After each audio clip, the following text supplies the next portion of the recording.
Mesdames, Messieurs, bonsoir. C'est un privilège pour moi, j'allais dire un grand honneur, de se recevoir un grand homme. C'est sûr, il n'est pas inconnu du grand public. Alors, ce jour, j'ai le privilège, comme je le disais tantôt, de recevoir M. Serge Billet, qui est journaliste et écrivain. Monsieur Serge, bonjour. Bonjour. Vous allez bien? Très bien, merci. Bon, vraiment, c'est un honneur. Hein. Merci d'avoir déjà accepté d'être là sur notre plateau d'Afrique Confidence. Bien, merci de me recevoir. C'est bien l'émission Afrique Confidence et la chronique événementielle qui est une présentation de Gideoni Loé. Voilà, pour la gouverne de ceux qui ne vous connaissent pas, c'est sûr qu'il y en a qui ne vous connaissent pas. C'est vrai que sur les réseaux sociaux, on a vu plein de choses que vous faites. Mais qu'est-ce que vous pouvez leur dire en quelques mots? Oh, en deux mots, moi je suis un jeune journaliste qui écrit également des livres, qui écrit également des chansons, qui travaille avec beaucoup d'artistes, sur beaucoup de thèmes. Et je suis né en Côte d'Ivoire, j'ai grandi en France. Je vis aux Antilles depuis 20 ans. Je présente un journal télévisé depuis une trentaine d'années, aussi bien en France, en Guyane, qu'aujourd'hui à la Martinique. Et puis j'écris des livres, et le plus connu est Noir dans les camps nazis, qui est sorti il y a une quinzaine d'années et qui a été plébiscité ici au Québec quand je suis venu ici il y a 10 ans. Et puis d'autres livres, j'en ai fait 16 aujourd'hui et je viens pour 2 livres qui sont sortis donc au Québec, dont un qui est sorti également donc cette semaine. Et c'est pour ça que je suis là. Un livre à la fois qui s'appelle Esclave et bourreau sur un esclave martiniquais qui a été envoyé au Québec et qui est devenu bourreau au Québec. Oui. Et puis un autre qui s'appelle Le seul passager noir du Titanic, qui raconte l'histoire du seul passager noir qu'il y avait sur le Titanic. Et ce n'est pas une fiction, c'est une réalité. Tout à fait. Mais comment est-ce que vous réussissez? Parce que pour moi, j'estime que c'est un exploit. Pour moi, c'est d'ailleurs, comme je l'ai dit tantôt, un privilège. Déjà, vous êtes un aîné dans la profession et j'ai vu, j'ai essayé de parcourir, vous avez plein de choses, c'est tellement émerveillant. Mais comment vous avez réussi l'exploit de pouvoir concilier les réalités familiales et professionnelles en même temps? Ben disons que ma vie est quand même beaucoup dédiée au travail. J'aime beaucoup travailler et j'aime beaucoup faire de la recherche. Je suis passionné par l'histoire. J'aime beaucoup faire de la recherche, fouiller dans les documents d'archives, surtout aller chercher des sujets sur des thèmes qui n'ont jamais été abordés.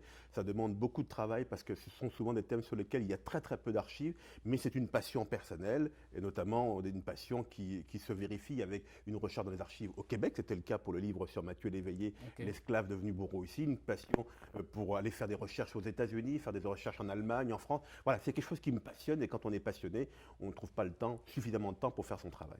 Ben, c'est un véritable exploit là. Je me permets comme ça de pouvoir vous retirer un coup du chapeau parce que c'est pas tout le monde qui arrive à pouvoir relever des défis aussi titanesques que ceux-là. Alors, comment est-ce que vous passez vos journées? Aujourd'hui, l'histoire nous dit en fait que vous êtes en Martinique depuis 20 ans et vous présentez le journal télévisé. Comment se passe votre quotidien? Ce sont des longues journées parce que je présente un journal télévisé qui dure 1 heure tous les soirs. Donc il faut le préparer depuis 7 heures le matin, lire toute la presse locale antillaise, la presse caribéenne, la presse nationale, la presse internationale. C'est un vrai travail comme tous les présentateurs de journaux télévisés. Donc je fais ça toute la matinée. Après je commence l'écriture du journal, la présentation à 19h qui est de 19h à 20h. Et après quand je rentre chez moi, je consacre mes activités essentiellement donc, à l'écriture de livres ou à l'écriture de chansons parce que je travaille avec beaucoup d'artistes aussi caribéens et des artistes français aussi et africains. Ben, vous partez de la Côte d'Ivoire pour vous retrouver en Martinique, c'est bien le cas. Mais racontez-nous. Vous savez, dans les années 70, c'était pas comme aujourd'hui.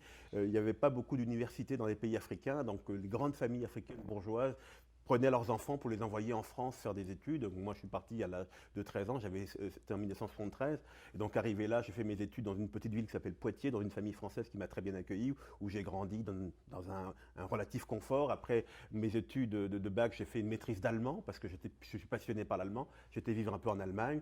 De là, je suis rentré à Paris. J'ai été faire l'école de journalisme à Lille. Et après, donc, j'avais le choix, soit retourner en Afrique, soit continuer. Je suis allé faire un petit tour là-bas. Je sentais qu'au niveau de la liberté, je n'étais pas totalement à l'aise dans ce qui se faisait. Donc, je suis rentré travailler à Paris dans une grande chaîne France Télévisions. Et de là, je suis allé donc, en Guyane présenter le journal. Et depuis 20 ans, donc, à la Martinique. Et j'aime beaucoup la Martinique parce que c'est le pays d'Aimé Césaire et un homme que j'admire beaucoup. Et j'étais content de m'y retrouver pour lui. Voilà. Avec son ouvrage, Le cahier d'un retour au pays natal, exactement. On va peut-être l'aborder tout à l'heure lorsqu'on va parler de l'ouvrage. Alors, tout à l'heure, on va aborder, lorsqu'on va prendre la pause, parce qu'on va prendre une petite pause, on reviendra justement pour parler de ce qui fait l'objet de votre présence ici au Canada. Parce qu'il faut dire que vous n'êtes pas ici au quotidien au Canada. J'essaie de venir assez souvent. J'étais là en octobre pour le lancement du livre Esclaves et bourreaux, oui. Donc plus particulièrement donc à Québec. Là, je suis venu pour le lancement du livre Le seul passager noir du Titanic, oui. Parce que ça permettait aussi de faire comprendre, de faire connaître à la communauté nationale au Canada, mais aussi plus particulièrement aux communautés donc, haïtiennes et africaines, quelle était l'histoire de ce passager qui était d'origine haïtienne, qui se trouvait sur ce bateau qui a coulé donc, à cette époque et dont on n'a jamais parlé, malgré le film de Cameron, le Titanic, oui. Malgré les livres, on l'a complètement occulté. Je trouve ça totalement inacceptable et donc il était important de réhabiliter cet homme et donc de raconter son histoire à travers ce livre. On va parler de cet ouvrage-là. Qu'est-ce qui vous a inspiré cet ouvrage? C'est un titre assez évocateur. C'est tout simple, c'est-à-dire que c'est un jour, il y a 5-6 ans, un de mes contacts sur Facebook m'a envoyé un petit mot pour dire voilà, il semblerait, je suis d'origine haïtienne, qu'il y avait un passager haïtien donc sur le Titanic, ce serait bien que ça vous intéresse. C'était il y a 5 ans. Ça ne m'a pas vraiment intéressé, non pas parce que le sujet n'était pas intéressant, mais moi j'ai l'habitude quand j'écris des livres de ne travailler que sur des thèmes que très peu de gens ont abordés ou qui n'ont pas été abordés du tout. Et je me suis dit un thème comme ça, forcément plein de gens ont dû écrire dessus, aux États-Unis, en France ou ailleurs. Donc j'ai mis ça de côté, ça ne m'a pas intéressé. Et puis il y a 1 an, alors que j'étais en train de rechercher un thème, un sujet donc à faire, je me suis dit tiens, je me suis rappelé de ce mail, je me dis mais et si j'allais fouiller pour voir quels sont les livres qui sont sortis sur ce passager haïtien qui s'appelait Joseph Laroche. Et là j'ai vu qu'il n'y avait rien. Et là je me suis dit non, c'est pas possible, il faut réhabiliter sa mémoire. Donc j'ai commencé à travailler avec les gens d'En Haïti, à chercher des contacts, à retrouver sa famille, retrouver des documents pour pouvoir reconstituer son histoire depuis le Cap haïtien où il est né et où il a grandi jusqu'à l'âge de 15 ans, donc raconter son histoire jusqu'à l'arrivée à Beauvais où il a fait ses études en France. Son école d'ingénieur. Ensuite, il travaille dans le métro parisien. C'est lui qui est chargé de construire la ligne de la porte de la Chapelle. C'est extraordinaire. Après, il est victime de racisme et il décide de rentrer chez lui en Haïti. Et malheureusement, il rentre sur le Titanic et c'est comme ça qu'il périt.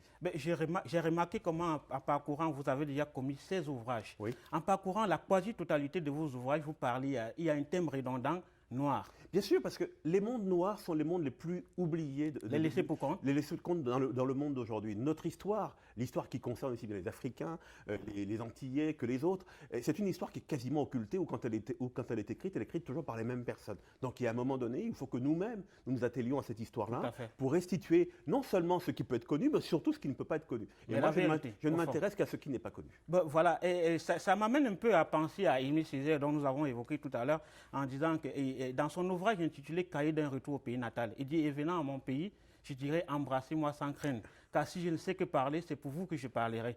Ma bouche sera la bouche des malheurs qui n'ont point de bouche et ma voix la liberté de celles qui s'affichent au cachot du désespoir. » Est-ce que vous faites, c'est dans la même écoutez, moi, j'ai eu la chance depuis que je vis à la Martinique, quand je suis arrivé en 94, la première personne que j'étais voir, c'est Aimé Césaire, pour qui j'ai beaucoup d'admiration.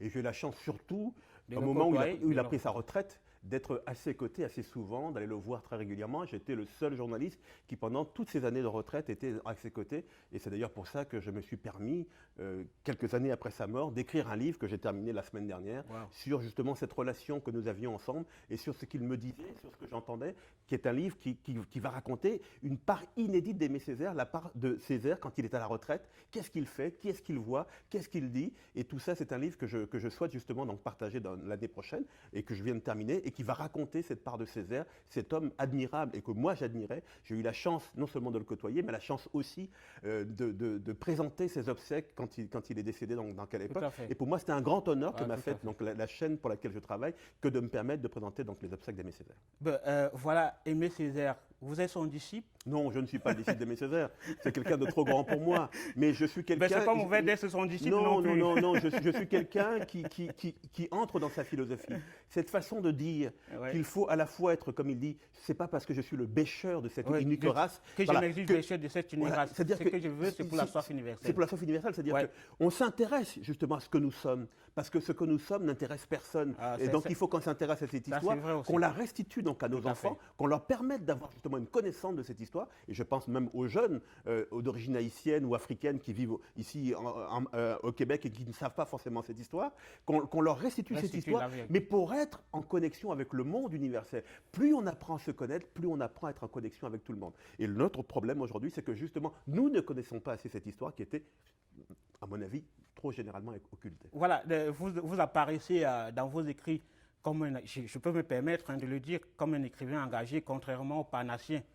Moi, je ne sais pas ce qu'on appelle l'engagement. Pour moi, l'engagement, c'est de dire que j'accepte de faire le choix d'écrire une histoire sur des peuples oubliés. Mais c'est un engagement. Voilà, mais ce n'est pas l'engagement de quelqu'un qui lève le poing. Voilà. Non, c'est une forme d'engagement. Ce n'est pas un militantisme, j'accepte de me faire le porte-parole d'une histoire oubliée.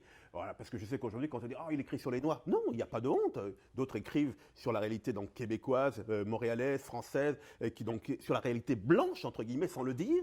Moi, j'écris sur une réalité noire qui est méconnue, mais qui n'est pas une réalité qui enferme, c'est une réalité qui dit « voilà ce que nous sommes, voilà ce que nous avons vécu, voilà ce qu'on ne sait pas de notre histoire ». Mais cette histoire, c'est pour se mettre en connexion avec tout le monde. Moi, je dis toujours que les peuples qui ont souffert, notamment les peuples antillais, qui ont connu l'esclavage, sont des peuples qui sont forcément en connexion avec les autres peuples souffrants, que ce soit donc, ils sont en connexion avec tous ceux qui ont souffert de la Shoah, ils sont en connexion avec ceux qui ont souffert du drame amérindien, du drame aussi arménien. Voilà, tous ces peuples qui ont souffert sont en cohérence avec toutes ces souffrances. Mais pour pouvoir prendre la part de la souffrance des autres, encore faut-il connaître la sienne. Ah, c'est parfait, hein, ce que vous le dites. Il faut connaître la sienne parce qu'on ne va pas être des acculturés dans tous les cas.